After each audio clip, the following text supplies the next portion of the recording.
Supreme কোর্টে আজকে DA মামলার শুনানি মুলতবি হয়ে যায়। ডিএ দিতে আরো সময় লাগবে। সুপ্রিম কোর্টে ডিএ মামলার শুনানি মুলতবি। ডিএ দিতে সময় চেয়ে আবেদন করা হয় রাজ্যের তরফে। কেন আদালতের নির্দেশ মতো 25% অর্থ এখনো দেওয়া হয়নি, রাজ্যের কাছে জানতে চায় আদালত। আগামীকাল ফের রয়েছে এই মামলার শুনানি, সময় ধার্য করা হয়েছে সুপ্রিম কোর্টের তরফে। আগামীকাল আবারও কিন্তু সুপ্রিম কোর্টে রয়েছে ডিএ মামলার শুনানি, সময়ও ধার্য করে দেওয়া হয়েছে।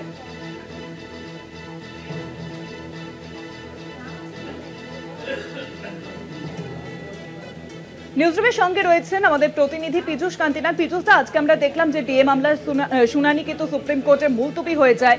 আগামীকাল ফের রয়েছে সেই মামলার শুনানি। কি পর্যবেক্ষণ দেওয়া হয়েছে শীর্ষ আদালতের তরফে এবং আগামীকাল কখন শুরু হবে এই শুনানি?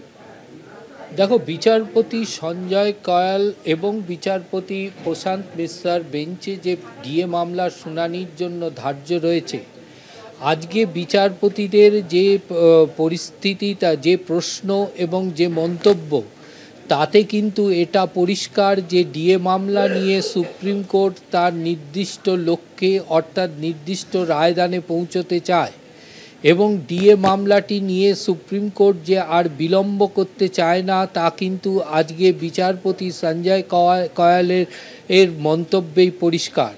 তার কারণ, আজ মামলার শুনানির শুরুতেই বিচারপতির প্রশ্ন রাখেন রাজ্যের আইনজীবী মনু সিংভির কাছে যে আদালতের নির্দেশ মতো কেন এখনও পর্যন্ত 25% ডিএ কর্মচারীদের দেওয়া হয়নি। তাতেই আইনজীবী মনু সিংভি আদালতের কাছে ব্যক্ত করেন যে ডিএ সংক্রান্ত বিষয়ে আদালতের যে নির্দেশ, এই নির্দেশের প্রেক্ষিতে যে বিপুল পরিমাণ অর্থ ডিসবার্সের প্রয়োজন, সেক্ষেত্রে রাজ্যের সরকারের পক্ষ থেকে সেটি খতিয়ে দেখা হচ্ছে এবং হিসেব নিকেশ করা হচ্ছে, যার ফলে বেশ কিছু সময়ের প্রয়োজন। তাই 1 সপ্তাহ মামলা শুনানি পিছিয়ে দেওয়ার তিনি আবেদন জানান। যদিও বিচারপতিরা জানান যে তারা আজই এই মামলার শুনানি গ্রহণ করবেন। অপর এক আইনজীবী দ্বিবেদী কিন্তু দাবি করতে থাকেন যে এই মামলা সংক্রান্ত যে সমস্ত নথি, সকল নথি এখনও পর্যন্ত তাদের হাতে এসে পৌঁছয়নি, ফলে এই মামলার শুনানির জন্য সময়ের প্রয়োজন। তাই আগামী সপ্তাহে সোমবার এই মামলার শুনানি করা হোক।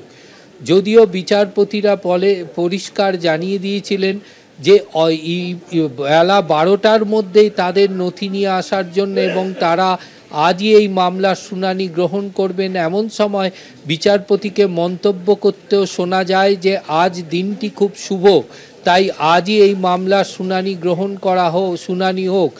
যদিও সব পক্ষের আইনজীবী বারংবার সময়ের দাবি করাতে বিচারপতিরা কিন্তু 1 সপ্তাহ বিলম্ব করেননি।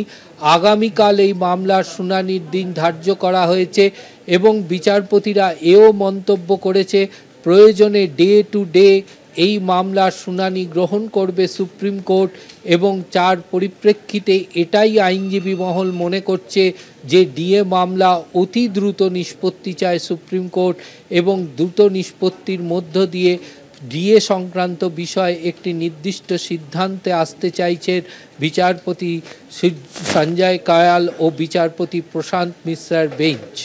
অনেক ধন্যবাদ পীযূষ। নিউজরুমের সঙ্গে ছিলেন আমাদের প্রতিনিধি পীযূষ কান্তিনাথ।